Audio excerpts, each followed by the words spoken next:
I'm Dr. Neeraja, Chief Fertility Consultant, Dr. Neeraja's Fertility and Gynec Center, KPHP 6th phase. ఈరోజు topic so obesity males లో మనకి ఏమేమి effects ఉంటాయి, females లో ఏమేమి ఎఫెక్ట్స్ ఉంటాయి. ఒబెసిటీ అంటే బాడీ మనం ఎలా మెజర్ చేస్తాం, ఒబీస్ పర్సన్ ఇతను ఎక్కువ ఉన్నాడు, ఈఎంఐ ఎక్కువ ఉంది, ఎలా మెజర్ చేస్తాం?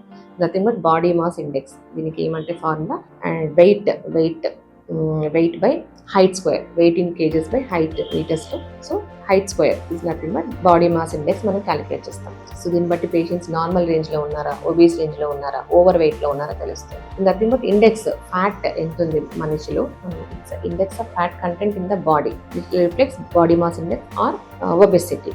సో మేల్స్లోకి వస్తే ఏమేమి ప్రాబ్లమ్స్ ఉంటాయి? సో మెయిన్ మేల్స్లో ఒకవేళ ఒబెసిటీ ఉండి ఇన్ఫర్టిలిటీ ఉంటే ఏమేమి అబ్నార్మల్ ఫ్యాక్టర్స్ చూస్తాం. వీళ్ళకి మెయిన్ ఈ ఒబెసిటీ వల్ల హార్మోనల్ ఇంబ్యాలెన్స్, ఎక్కువ ఈస్ట్రోజన్ ఉంటుంది మేల్స్ లో. ఎప్పుడు ఈస్ట్రోజన్ అనేది ఫిమేల్ హార్మోన్. సో మేల్స్ లో hyper estrogen is very dangerous.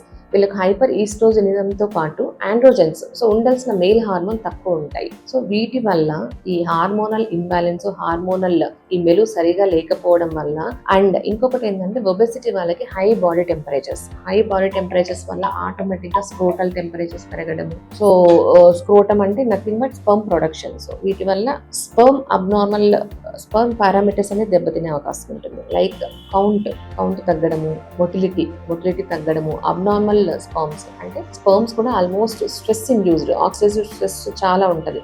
So దీని ఫ్రాగ్మెంటేషన్ ఎక్కువ ఉంటాయి ఈ స్పర్మ్స్ లో. సో అండ్ క్వాంటిటీ కూడా తక్కువ. సో అన్ని పారామీటర్స్ అబ్నార్మల్ ఉంటాయి. Like oligo, astheno, teratozoospermia. Oligo అంటే తక్కువ క్వాంటిటీ, ఈస్థెనో అంటే వీక్ స్పర్మ్స్, టెరటో అంటే అబ్నార్మల్ స్పర్మ్స్. సో నార్మల్ మనకి మార్ఫాలజీ, మన బాడీ ఎలా ఉంటుందో స్పర్మ్ కూడా ఒక స్ట్రక్చర్ ఉంటుంది, head, neck, body tail. So దీంట్లో ఏం అబ్నార్మాలిటీ ఉన్నా కూడా అబ్నార్మల్ స్పర్మ్స్ కింద కౌంట్ చేస్తాం. సో ఇవన్నీ పారామీటర్స్ ఒబెసిటీ, మేల్స్ లో ఒబెసిటీ ఉంటే ఇవన్నీ చూస్తాం. సో మేల్స్ అయిన తర్వాత comes to obesity in females. వాళ్ళలో ఏమేమి ఉంటుంది? వీళ్ళకి కూడా ఒబెసిటీ మెయిన్ ఆ ఫ్యాట్ కంటెంట్ వల్ల ఈస్ట్రోజన్ ఎక్కువ ప్రొడ్యూస్ అవుతుంది, హైపర్ ఈస్ట్రోజనిజం ఉంటుంది. సో ఆటోమేటిక్ గా ఇంబ్యాలెన్స్, హార్మోనల్ ఇంబ్యాలెన్స్. హైపర్ ఈస్ట్రోజనిజం వల్ల మనకి ఎండోమెట్రియం కూడా థిక్ గా ఫామ్ అవుతుంది. మనకు ఆ ట్రిపుల్ లైన్ ఓవులేషన్ అప్పుడు ఉండే ట్రిపుల్ లైన్ కానివ్వండి, అలా అంతా రాదు. సో వీటి వల్ల వాళ్ళకు సైకిల్స్ ఇర్రెగ్యులర్ అవ్వడము, ఆల్మోస్ట్ 2 months మెన్సెస్ బ్రేక్ ఇచ్చి తర్వాత prolonged period dysfunction uterine bleeding అంటాం. సో అలాంటివి, లేకపోతే కంటిన్యూస్ స్పాటింగ్, లేకపోతే menorrhagia, over bleeding with clots, pain, ఇలా మల్టిపుల్ ప్రాబ్లమ్స్ ఉంటాయి. సో ఆటోమేటిక్ గా ఒబెసిటీ, ఒకవేళ ప్రెగ్నెంట్ అయినా కూడా మల్టిపుల్ వీళ్ళకు miscarriages, bad obstetric history, recurrent miscarriages చాలా ఎక్కువ. ఒకవేళ ప్రెగ్నెన్సీ, ఒకవేళ మిస్క్యారేజ్ కాకపోయినా, ఒకవేళ కంటిన్యూ అయినా, they have high chances of sugar రావడం, బీపీ రావడం, diabetes, pregnancy induced hypertension leading to